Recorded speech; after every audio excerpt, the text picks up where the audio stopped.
Hello and welcome to another tank review, and today we are having a look at one tank that is in many cases a good representation for at least 13 other tanks in the game, and even more other tank destroyers based on the chassis on this tank. I'm talking about the T-34-85 D-5T, the first T-34 equipped with a 85mm gun in the Russian tech tree. And I could ramble hours upon hours how good this tank is. To make it short, I think the tank is very good. It is, a straightforward tank.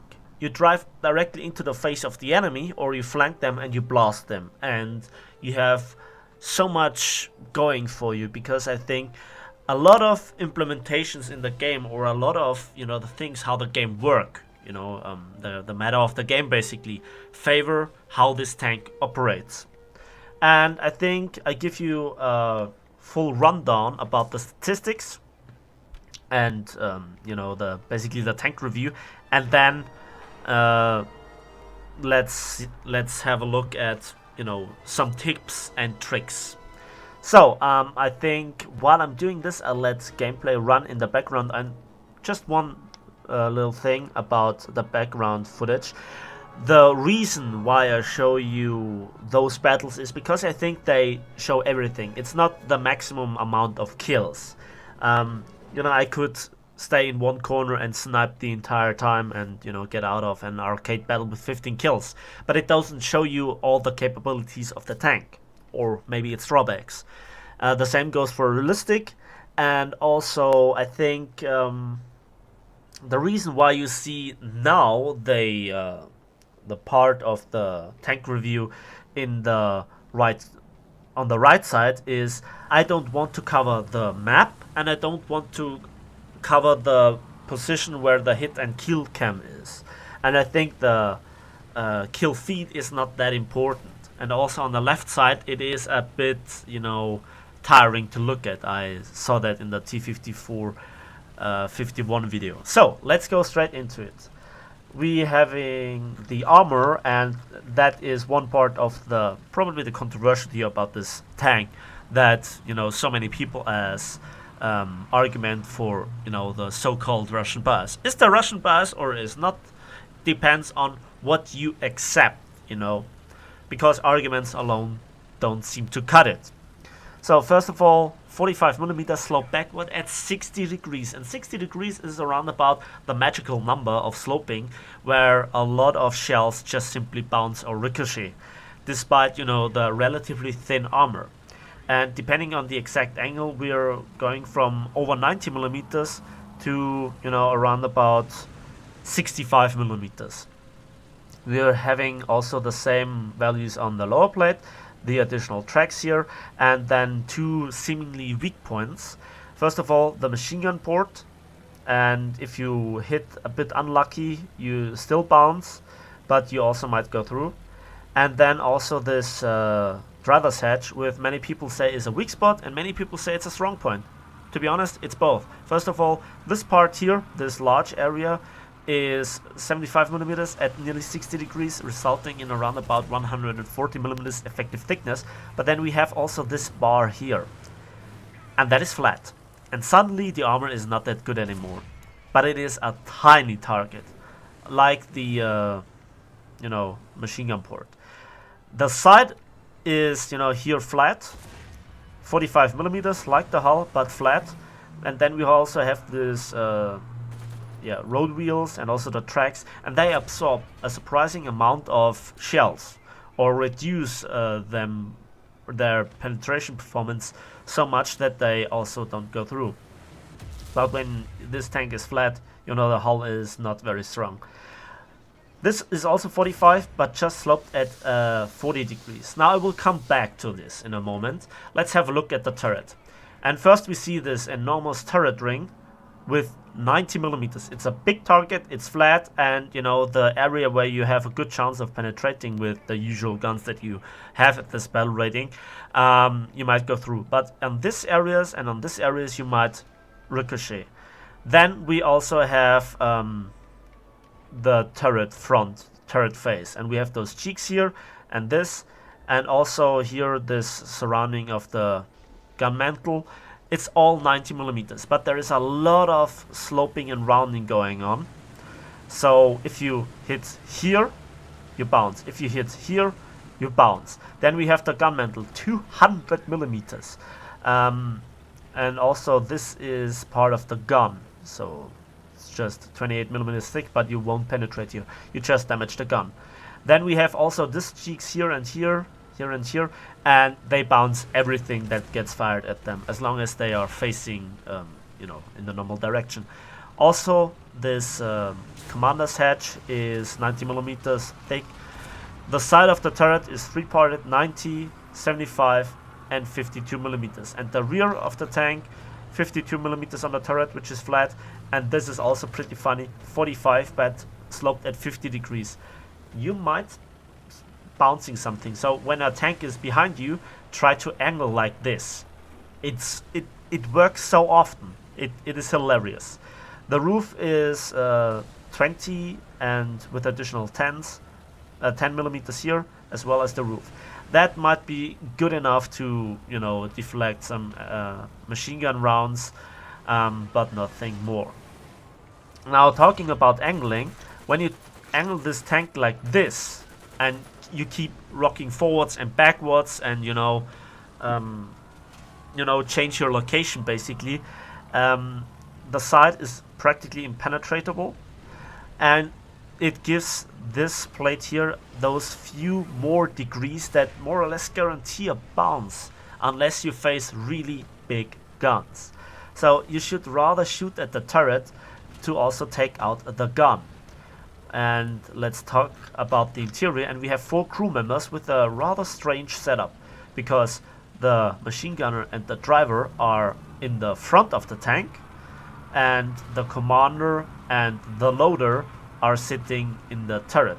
By the way, the commander is also the gunner. So when you take out this gunner, you also take out the commander, furthermore reducing the rate of fire by 10% if somebody goes for full leadership. Then we have 16 rounds of ammunition in the turret. Take them out. Please take them out. It saves you if you take them out. Then also take out those 4 shells, so take out 20 shells in total, and leave this ammo rack here, because you might run through your ammunition rather fast because of the survivability. Now the setup means that you can survive turret penetration. Then we see a lot of fuel tanks literally everywhere. The entire tank sides are made out of fuel tanks, together with the big engine and the transmission in the back. So that's the armor and the interior, and you see this tank has a lot of going for it in terms of defensive capabilities. What about offensive capabilities? And we are having here a fantastic 85mm D-5T cannon with overall 60 rounds, backed up by a coaxial 7.62 machine gun. The turret rotation speed is really good with 25.7 degrees. It's blisteringly fast. It's nearly AAA-like. Then we have just 5 degrees of gun depression. That is one of the limiting factors, as well as the rather long reload. But it's understandable, because it's such a powerful gun at this battle rating compared to all other nations, even the Germans, with the exception of the open-top tank destroyer line, but that is something different. Compared to all other tanks, even above and below in terms of battle rating, you have a rather long reload. For example, the Tiger 1 has a reload rate of around about 1 second faster. So that tells you, you can't trade shots with other tanks when you're standing still. But when you manage to hit the enemy tank first, you cripple them or one-shot them. And that brings us to the shells. And the stock shell is everything you need. And no story. Why? Well, it features 142mm of penetration at point-blank range. And it gives you 164 grams of TNT equivalent. And that alone, the explosion itself, without the fragments, is enough to detonate enemy ammo racks. 150 grams is, as far as I know, the border where you can reliably detonate ammo racks without even directly hitting them.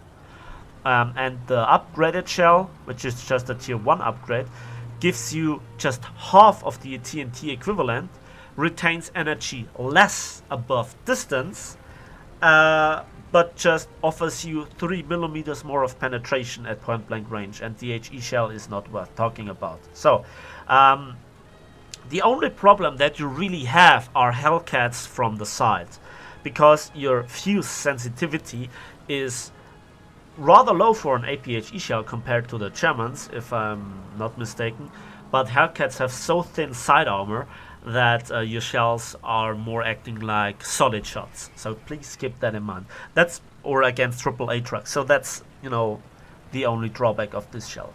They have such a ridiculous output of damage.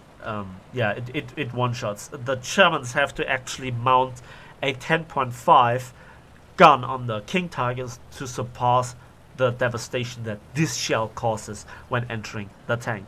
It is enough to one-shot basically everything that you face, unless you're getting unlucky and hit, you know, not the center mass. But you don't have to really aim for ammo racks and single crew members, you know. So that's the beauty of this shell, as you see in the background. Then let's talk about the mobility, and this tank overall offers great mobility. We are having 16.2 horsepower per ton in realistic battle and 30.8 horsepower per ton in arcade, and we have a top speed of around 60 kilometers an hour. And you know, this tank is fast. It is really fast. And you know, simply there is no tank in the game, especially at this battle rating, that offers the destructive power of, or the destructive firepower with a decent reload, together with the protection and the mobility. And please stop talking about the Leopard. Please stop it. Please stop it, because this tank, in my hands, is one of the worst tanks that I've played, which I will gladly make a tank review once it's fully upgraded, which is so difficult. And I will go into, you know, details about the Leopard in an upcoming tank review. But overall, this tank is really great. I really love it. To overcome the gun depression problems, I made a guide. You know, you have to think a little bit in advance, and that's all. And yeah, I think there is nothing more to talk about this tank, except that, you know, the crew, you should have more tank driving skills than I do. The gunner, of course, need targeting and range finding. By the way, despite having it not fully upgraded, the gun is more accurate compared to anything German at this battle rating. And yes, I'm talking about the Tiger and the Panther, which have better gunners in terms of crew skill, and also have the expert qualification, which I highly recommend, but they still suck compared to this in long range engagements. In long range engagements, you know, this tank can also snipe. For example, if you're on Poland on the other side of the lake in arcade, you can snipe like a Tiger. The gun behaves pretty similar. The tank commander, of course, needs full leadership. The tank loader, of course, weapon reloading, and the radio operator is just a spare crew member. So I think that's it with the actual tank review. Let's go into some more commentated gameplay. So, and here we are on the map Advanced to the Rhine in realistic battles, and as you could see, I already collected my, you know, usual tank ace in the T-34-85 before I was one-shotted, and I actually took a backup, which gave me another kill. Now, at this moment, there is nothing else to do. The entire enemy team is eliminated now, and let's switch to the post-battle results. As you can see, for 6 kills, I got nearly 38,000 silver lines and 3,517 research points. I was first with over 2,000 score points. So, And now it's time for the arcade gameplay. And don't be turned off and think, yeah, I just prefer to show arcade.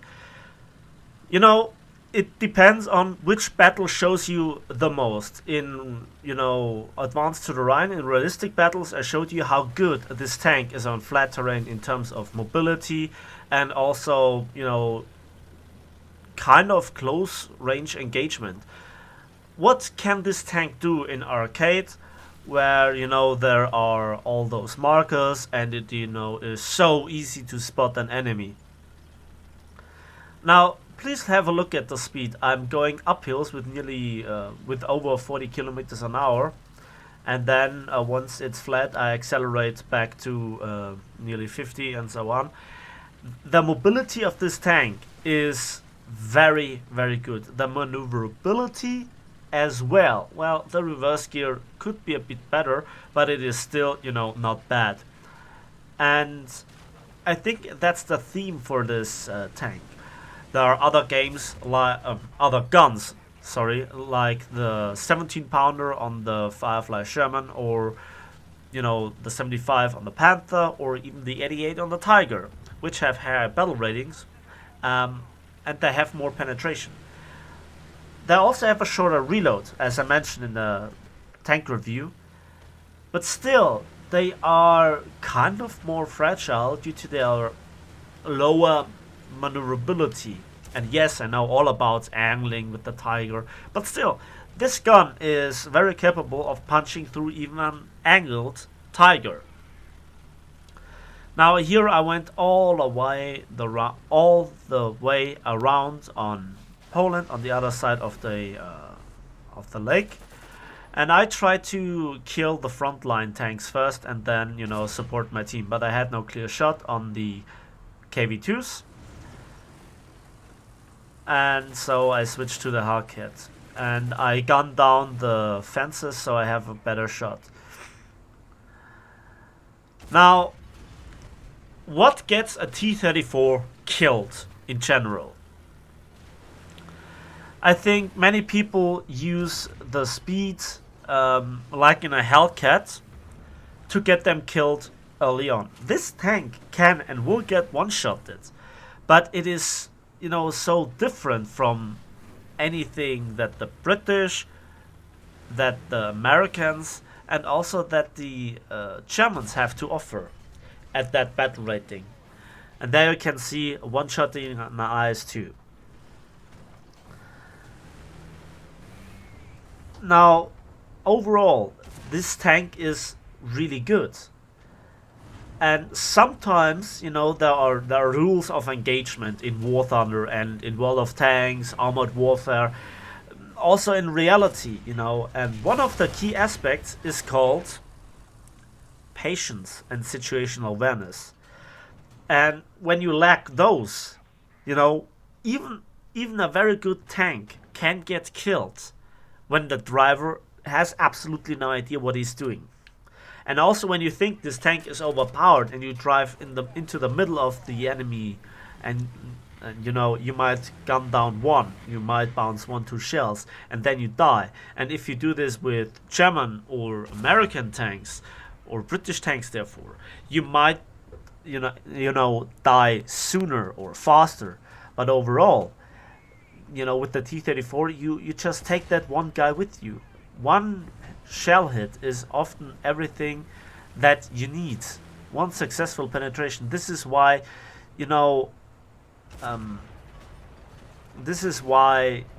a flanking T-34-85 is so dangerous. Unlike a Panther shell, the shell from a Panther might have, a better reload, it might have better penetration, but it has just simply not the damage output. I just one-shotted the KV-2. Often the KV-2 is a prime example. The KV-2's turret is so big, the ammunition is so stable, that you just, have difficulties one-shotting them from the side and from the front as well. And this is where, this shell really shines. And while it does not have the best stats in every respect, it does have just simply the stats that it needs to perform very well. And this is the matter throughout the entirety of the Russian tech tree. I hear people complaining about the, you know, T-34 struggling. And they complain because they play nothing else but Russian tanks. And suddenly, this tank can face, you know, tanks that cannot be one-shotted from the front.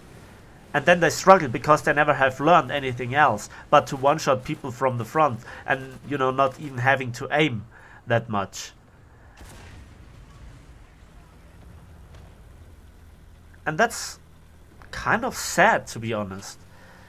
And the T-34, you know, is a tank that, you know, doesn't face many tanks that it can't one-shot. I mean, you will not always get up tier to Panthers and Tigers, which you still can one-shot from the front, even angled, and from the side very well, as you can see right here. The ammunition is very good, and if you know what you're doing, you know, you have a high chance of coming out of sticky situations as this. This is a T-34E. I wiggled forwards and backwards, and he bounced, and I one-shot him. Now, while the T-34s with the F-34 cannon, are extremely good at their tier, when they meet a T-34-85, they really struggle. They must load the right kind of ammunition to go through, depending on whether they shoot at the turret or, you know, the hull. And they have a high chance of bouncing.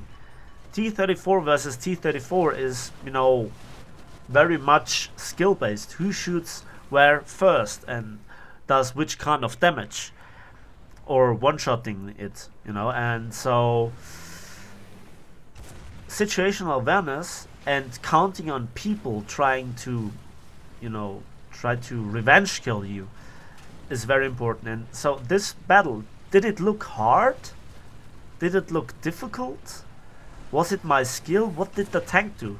This is the point where it gets really controversial. But I think at this point, let's have a quick look at the post-battle results screen.